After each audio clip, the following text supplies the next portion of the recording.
नमस्कार तपाईहरुलाई स्वागत छ नेपाल अनलाइन स्कुलको युट्युब च्यानलमा र आज हामी खरदार सुब्बा तथा अधिकृतको हुने लागि लोकसेवामा यो विज्ञान तथा प्रविधितर्फ वैज्ञानिकहरुको बारेमा धेरै कुराहरु सोधेको हामीले पाएका छौं।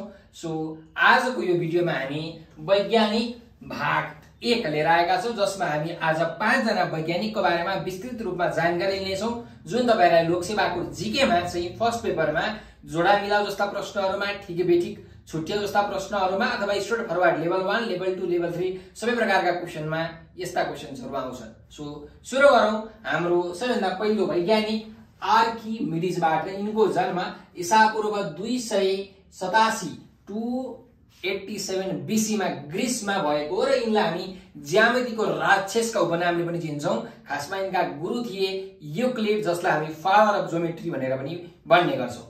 यस्तै यिनीहरुलाई आर्किमिडिजलाई हामी फादर अफ एक्सपेरिमेन्टल साइन्स अर्थात प्रयोग विज्ञानका पिता भनेर पनि भन्छौं।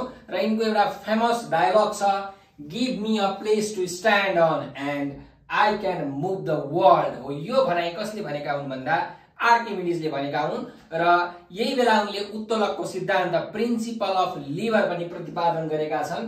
त्यस्तै गरिकन सूर्यको प्रकाशलाई रिफ्र्याक्सन गरेर परावर्तन गराएर हवाई जहाजमा आगो लगाइदिने वैज्ञानिक पनि हाम्रो आर्किमिडिज नै रहेका छन्। त्यसकारणले ऐनाको आविष्कार गर्ने, वाटर रेस्क्युको आविष्कारकका रूपमा हामीले आर्किमिडिजलाई चिन्छौं। र गणितीय हिसाबमा यो जुन पाईको भ्यालु छ हामी 22/7 लेख्ने गर्छौं, र यो भ्यालु पत्ता लगाउने वैज्ञानिक पनि आर्किमिडिज नै हुन्। मैले कुरा गरिहाले उत्तोलकको सिद्धान्त। अर्को छ रिलेटिभ डेन्सिटी अर्थात सापेक्षित घनत्व। विद्यार्थीहरु सापेक्षता र सापेक्षित घनत्वमा एकदमै कन्फ्युजन हुन्छन्। सो आर्किमिडिजले सापेक्षित घनत्व अर्थात रिलेटिभ डेन्सिटी प्रतिपादन गरेका हुन् भने अल्बर्ट आइन्स्टाइनले सापेक्षता अर्थात रिलेटिभिटीको थ्योरी चाहिँ प्रतिपादन गरेका हुन्, नबिर्सौं। सो रिलेटिभ डेन्सिटी भनेको के हो त अलिकति बुझिहालौं। सो कुनै पनि कुराको रिलेटिभ डेन्सिटी यदि 2 छ भने त्यो कुरा चाहिँ पानी भन्दा 2 गुणा भारी छ भन्ने कुरा बुझ्नु पर्यो। र यिनका फेमस कृतिहरु छन् हाम्रो spheres and cylinders, floating bodies, measurement of circle, यी यिनका कृतिहरु।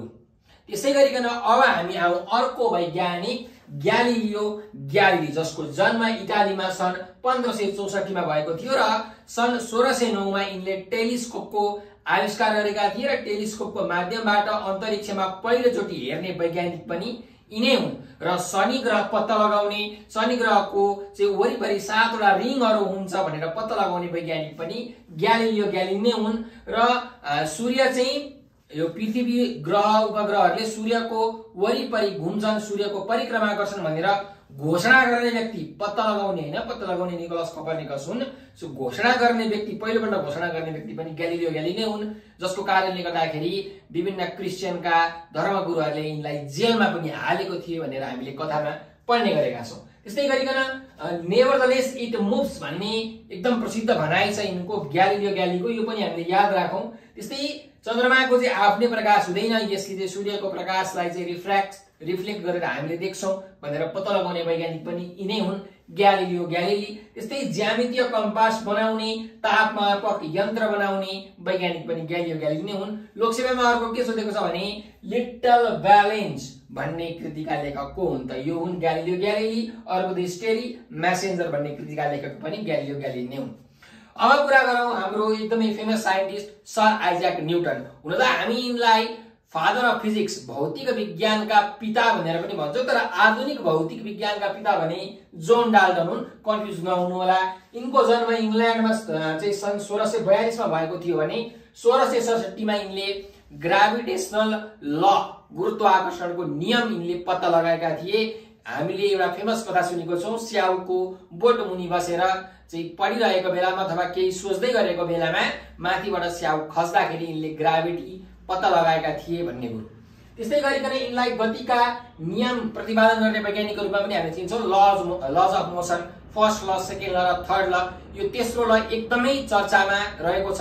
Every action has equal but an opposite reaction भन्ने कुरा, हरेक क्रियाको बराबरी र ठ्याक्कै विपरीत के हुन्छ त प्रतिक्रिया हुन्छ भन्ने यिनको एकदमै फेमस यो न्यूटनको तेस्रो गतिको सिद्धान्त हो। त्यस्तै गरिकन यिनको अर्को थ्योरी छ कर्पस्कल्स थ्योरी भन्ने, लाइटलाई चाहिँ पार्टिकलको रूपमा यो थ्योरीले भनेको छ। सो यिनकै थ्योरी हो, कर्पस्कुलर थ्योरी पनि भन्छौं हामी यसलाई। र प्रिज्मको सहायताबाट चाहिँ यो प्रकाशलाई 7 वटा रङमा हामीले विभाजन गर्न सक्छौं भनेर पत्ता लगाउने वैज्ञानिक पनि यिनै हुन् भने त्यही 7 वटा रङलाई यदि हामीले कुनै पनि सर्कुलर चक्कामा घुमाउने हो भने त्यसलाई एउटा कलर सेतो कलर देखिन्छ भनेर पत्ता लगाउने पनि यिनै वैज्ञानिक हुन्। र त्यो 7 वटा कलर कुन कुन छ? VIBGYOR याद राखौं, violet, indigo blue, green, yellow, orange र रेड, जसमध्ये रातो रङको वेभलेन्थ चाहिँ सबैभन्दा धेरै हुन्छ र भोयलेट रङको वेभलेन्थ चाहिँ सबैभन्दा कम हुन्छ। र यिनको फेमस किताब छ, सोधेको छ लोकसेवामा, प्रिन्सिपिया भन्ने। त प्रिन्सिपिया भन्ने यिनको फेमस किताब सन् 1687 मा यिनले लेखेको हुन्, जुन ल्याटिन भाषामा लेखिएको छ। अर्को अप्टिक्स भन्ने किताब 1704 AD मा यिनले लेखेका हुन् भने यो इङ्ग्लिश भाषामा लेखिएको छ। र अर्को छ फ्लक्जियन नामक कृति 1666 मा चाहिँ यो प्रकाशित भएको। अब कुरा गरौँ हाम्रो चौथो वैज्ञानिक जोन डाल्टनको बारेमा। यिनको जन्म 1766 मा इंग्ल्यान्डमै भएको हो र एटोमिक थ्योरी आणविक सिद्धान्तका प्रतिपादक पनि हामी यिनलाई नै भन्छौं।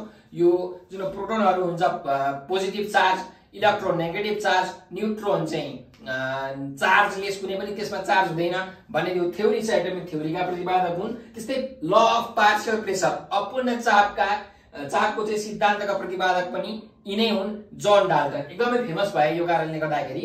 त्यस्तै मल्टिपल प्रोपोर्सन लोकसेवामा सोधेको छ, मल्टिपल प्रोपोर्सन सिद्धान्त अथवा नियमका प्रतिपादक को हुन् भनेर, त्यो पनि हुन् चार्ल्स डार्विन। अर्को छ हाम्रो औरोरा बोरियालिस। यो भनेको चाहिँ हाम्रो उत्तरी ध्रुवको माथिपट्टि देखिने एउटा चम्किलो प्रकाश पत्ता लगाउने, यो औरोरा बोरियालिस पत्ता लगाउने पनि जोन डाल्टन नै हुन् र यिनलाई हामी आधुनिक भौतिक विज्ञानका पिता भनेर भन्छौं। त्यस्तै गरिकन a new system of chemical philosophy भन्ने कृति यिनले लेखेका छन् जोन डाल्टनले। अब आजको हाम्रो अन्तिम वैज्ञानिक हामी माइकल फराडे। माइकल फराडेले एकदमै धेरै योगदान दिएका छन्, विशेष गरिकन हाम्रो इलेक्ट्रिसिटी विद्युतको क्षेत्रमा र म्याग्नेटको क्षेत्रमा। सो हेरौं, यिनको जन्म 1791 मा युके को लन्डनमा भएको हो र यिनलाई हामी प्रिन्स अफ एक्सपेरिमेन्ट पनि भन्छौं, प्रयोगका राजकुमार अर्थात युवराज भनेर पनि यिनलाई भनिन्छ। र यिनले जेनेरेटर डायनामोको आविष्कार गरेका छन्। त्यस्तै ल अफ इलेक्ट्रोलाइसिस, विद्युत विच्छेदनको सिद्धान्त प्रतिपादन गर्ने वैज्ञानिक पनि हाम्रो माइकल फराडे नै हुन्। ल अफ इलेक्ट्रोम्याग्नेटिक इन्डक्सनका प्रतिपादन गर्ने पनि यही माइकल फराडे हुन्। सन् 1830 मा पानी तताउने मोटरको आविष्कार गर्ने पनि माइकल फराडे हुन्। श्वास रोक्न सक्ने क्षमता भएको ग्यास क्लोरिन ग्यास पत्ता लगाउने बनाउने वैज्ञानिक पनि माइकल फराडे हुन्। सन् 1840 मा चिम्नीको आविष्कार गर्ने वैज्ञानिक पनि माइकल फराडे हुन्। बेन्जिनको आविष्कार गर्ने, यो हाइड्रोकार्बनमा हामीले पढ्नु पर्ने हुन्छ त, बेन्जिनको आविष्कार गर्ने पनि यिनै हुन् माइकल फराडे। क्यापासिटरको आविष्कार गर्ने, विभिन्न यन्त्रहरुमा चाहिँ इनर्जीहरुलाई स्टोर गर्नको लागि प्रयोग हुन्छ क्यापासिटर, त यो क्यापासिटर आविष्कार गर्ने पनि यिनै हुन् भने विभिन्न डायम्याग्नेटिक र प्याराम्याग्नेटिक वस्तुहरुको आविष्कारकका रूपमा पनि हामीले चिन्न सक्छौं माइकल फराडेलाई।